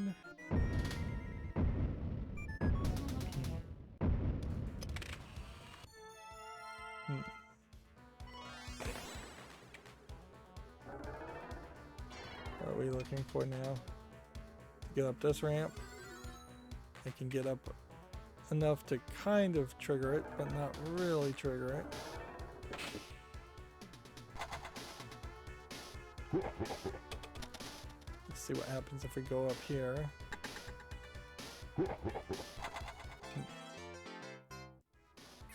That lights gumball. This is no ordinary gumball machine. And that opens a gate to go this way. Which it might be interesting to see whether ball control actually works better with the Powerball than it does others.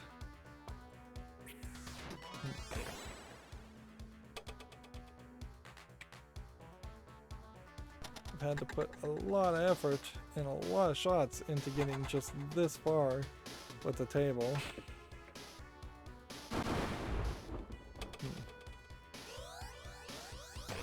Camera at 30.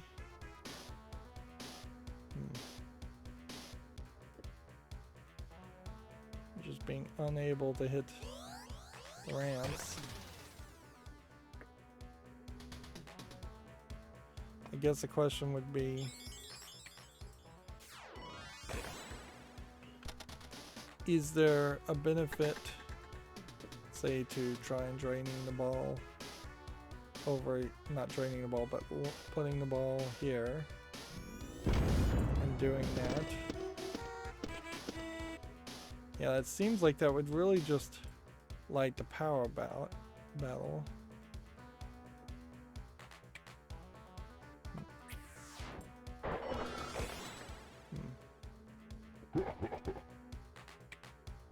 There's, I guess, some blinking standing targets here they want me to hit, but I don't know why those are blinking.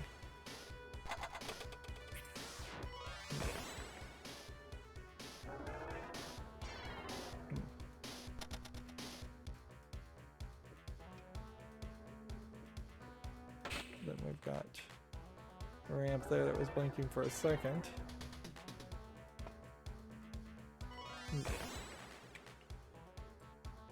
arguably there may not be enough arrows on this table.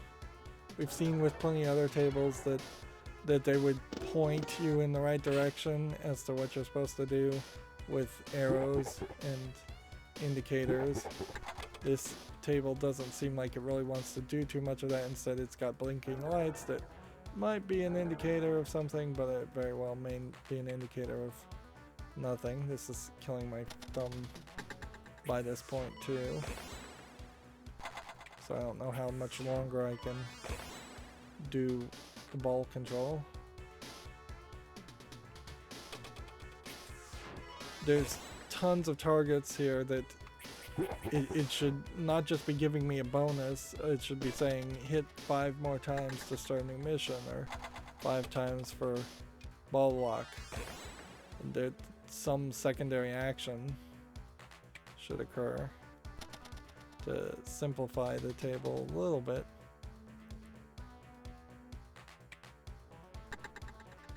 See, the only thing I could think of doing is hitting that ramp 7 more times, and I just don't think that's worth it. So I'm just gonna play and see if I can actually get the ball up the ramp a couple times before I inevitably drain out.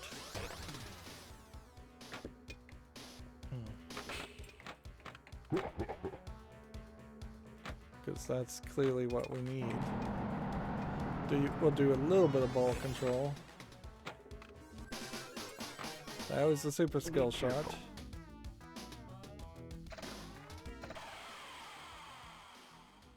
See, that should be the super skill shot or 2.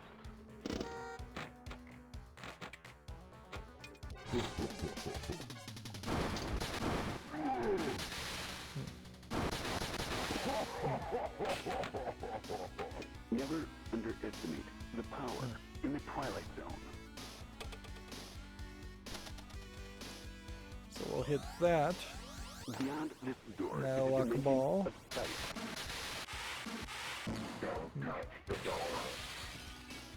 I assume the red award is the award you're looking for and not the yellow award. Well, no, actually the standard goal was to get a yellow award, wasn't it?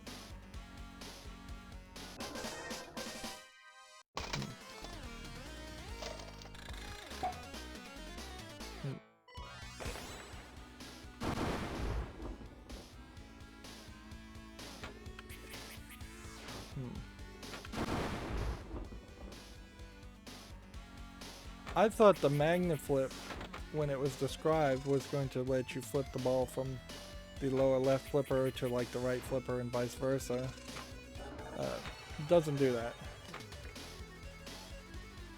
Well, I've hit enough ramps now that everything in the bottom is all beyond this door is a dimension of sound. is all at the maximum bonus.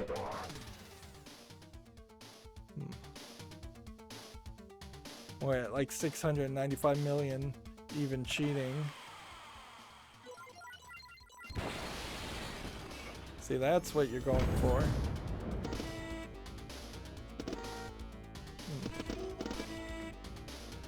Right.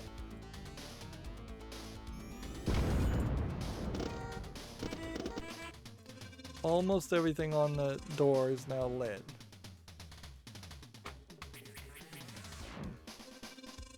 And this is just a matter of, can I line up the shot? An opportunity awaits you in the form.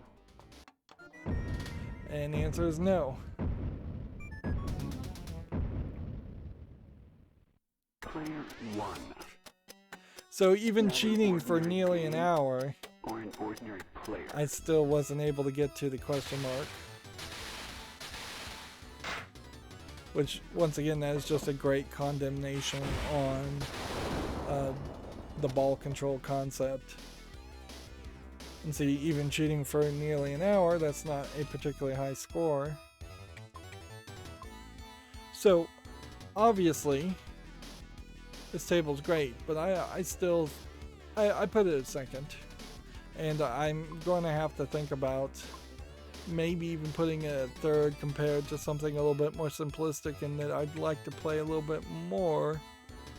Let's see, all time we have overall high scores in the hundreds of billions of points. whereas my score put me at 68,367, whereas my scores have normally put me somewhere in the 30 to 10,000 range, which definitely shows that at least twice to 6 times as many people are playing Twilight Zone than anything else. Playing this on a Saturday, I am at rank 116 for the week of what I imagine would be somewhere around 500 people.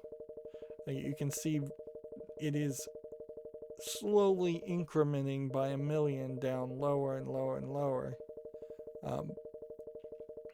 which shows that they're wow, that number is actually a little bit less than I thought. 374 played in this week. Monthly, I'm at 189. Let's see, overall monthly, we have a 5 billion score, 1 billion score. I could see 1 billion. I'd have a hard time believing 5 billion, but this is also a table I can't really understand that well, so that makes a lot of sense. It is possible to me that you could get to 5 billion. All right, well, what it comes down to is what games would I prefer to play, because I think that they're consistently a little bit more fun. I think you play Funhouse, so I think Funhouse arguably is number 2. So Star Trek Next Generation, I'd say, is number 1 in my book. Then you play Funhouse. Then you play Twilight Zone for number 3. Then you start to think about High Speed 1, then High Speed 2, even though High Speed 2 might be a little bit more fun. In general, the concept there. So yeah, High Speed 1 would be 4, High Speed 2 would be 5. And at some point we're gonna play Theater of Magic, and that may beat out High Speed, and Junkyard and Arabian Nights may beat out High Speed. There's a chance that any of the remaining tables may beat out High Speed. I don't think that there's a high chance much is going to beat out Twilight Zone for that 3rd spot. There definitely are some other tables, though, that start to make more sense. Yeah, I know there's a table that's fairly similar. Choppers, can you see the suspect? Let's hop into this. As far as level design, it wouldn't be so much this table. It would probably be closer, as far as level design, to Whirlwind. Yeah. Whirlwind has a little less going on for it, and thus it's a little simplistic and easier to follow and play. But it does have the bumpers on the left and several ramps, although the double bumpers is a little excessive. I'm glad there isn't a spinning disc for Twilight Zone. Okay, buddy, pull over. Yeah, High Speed, not quite the table I'm thinking of. The problem here is actually remembering what the tables look like. So ideally what you would want is to be able to very quickly hover over each of these icons and it pop up on the right side a picture of the top field, so that you can remember what the table actually looks like and plays as. Without that help, you're not likely to have a direct memory, particularly when you have so many tables going on. What I would find would be really weird is if it turned out that either Starship Troopers, No Fear, or Frankenstein made it into the top 10 list. I'd be very happy to find that out, but that's that's not what I'm expecting. So yeah, big shots, Black Knight's different table, Cue Ball Wizard. Notice that a lot of the tables that I'm putting a favorite on to have very unique gimmicks to them. Space shuttles, kind of an oddball out there. So you're not doing a which definitely feeds back to the idea of potentially, I don't even know what this one is, Xenon. Let's look at Xenon. Did I favorite it because I almost got everything on it?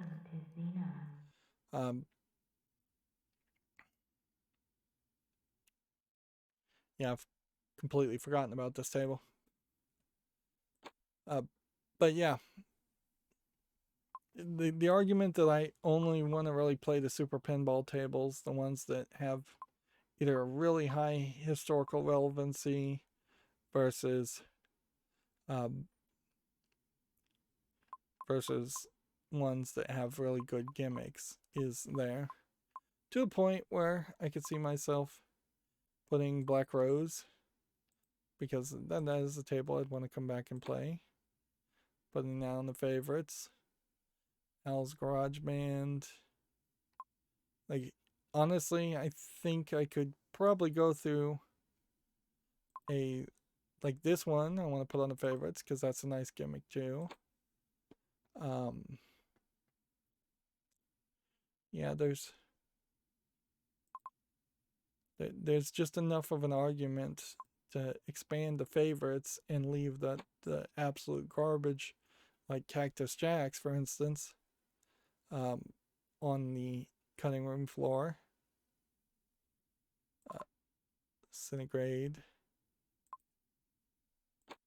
Plus, at the very least, I could put a lot of tables on the favorites list here and know that those are the tables that I did fairly well with, and those should be the ones I would focus with if I was going to try and get achievements. I'm down to 190 achievements at this point, so I could see getting a lot closer.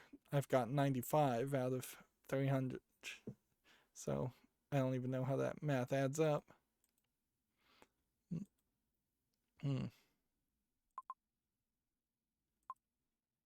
Yeah, there's a decent number of tables here that should have been on my wish list or favorite list and just didn't get favorited. Clearly I was being too picky, and you can't be that picky as far as tables go.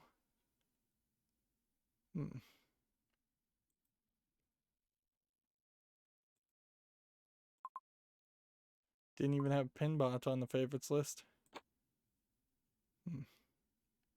And then there's still some tables that we haven't played. Whirlwind's a weird table because I think you should play it, but I don't think I would particularly put it under the category of something that is the top favorite tables. So I had 16, 17 tables before. We come back, it's 24 plus 4, so 28 tables, which is much more reasonable. Of course, think about that in the real world. Is it legitimate even for a millionaire to potentially own 28 tables? You would need a garage. You'd need a big area for that. Lots of power, lots of it. You're basically starting a pinball museum at that point, or an arcade at the very least.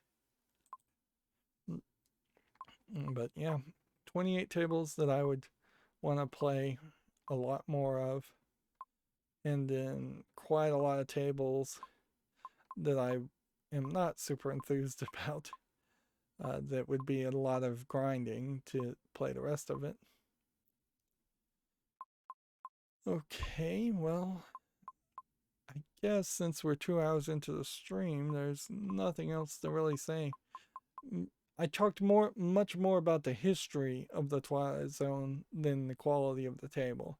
And I think that's what I mostly get away from Twilight Zone as a table, is that this really could have done with a 10-year anniversary remake, as taking a second bite of the apple, trying it again,